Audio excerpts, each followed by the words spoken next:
For more now on the latest developments and the outlook for the space industry, let's bring in Professor Yang Yuguang from the China Aerospace Science and Industry Corporation. Welcome to you. Hello, Jessica.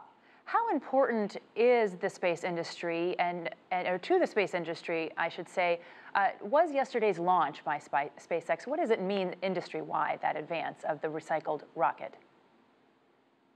Well, actually speaking, it's not so important. I should emphasize that SpaceX is not the first one to recover launch a reusable launch vehicle. The space shuttle is. You know that the space shuttle is composed of the solid rocket boosters, an external fuel tank, and the orbiter. You can recognize it as a 2.5-stage launch vehicle. So the solid rocket boosters can be completely recovered. And also, you can recognize the external fuel tank as the first stage, but the main engines of the first stage is connected to the orbiter. So the most important part of the first stage is also recovered. And you can recognize the orbiter as the second stage because it has an orbit maneuver system, and finally it's entering the orbit with this system.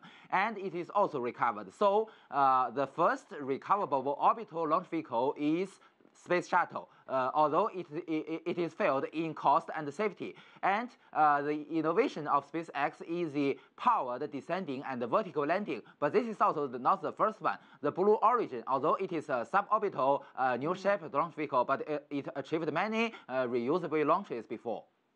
Well, just for the layperson, those of us watching up in the sky and interested in maybe going to space ourselves one day, explain to us how the ability to reuse rocket boosters will lower costs and maybe make it affordable for those of us who might want to take a trip to Mars. Yes, you're right. Reusable technology is very critical and very important for the space industry.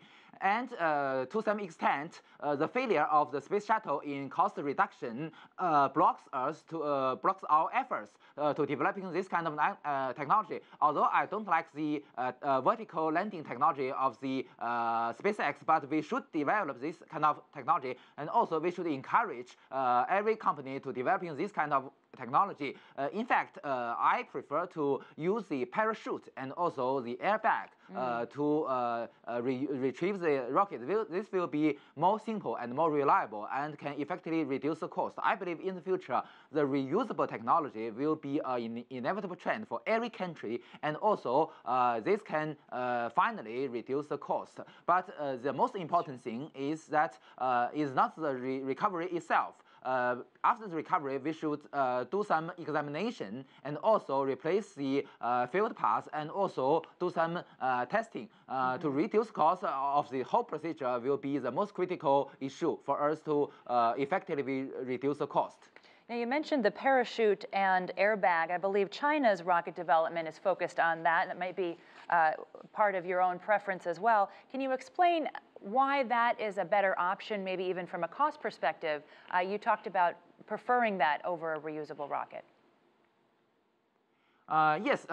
You know that for so many years, China's launch vehicle capability is far behind the whole world. The largest capability is Long March 2F, about 9-10 capability to the low Earth orbit. But well, at the meantime, the US, Russia, Japan, and Europe has a capability to the low Earth orbit of about 20 times. So last year, we launched the Long March 7 and Long March 5, the new generation of China's launch vehicle, which reached maximum capability about 25 times. So China has already reached the level as many other countries. But also, in the same time, we are now developing the reusable technology.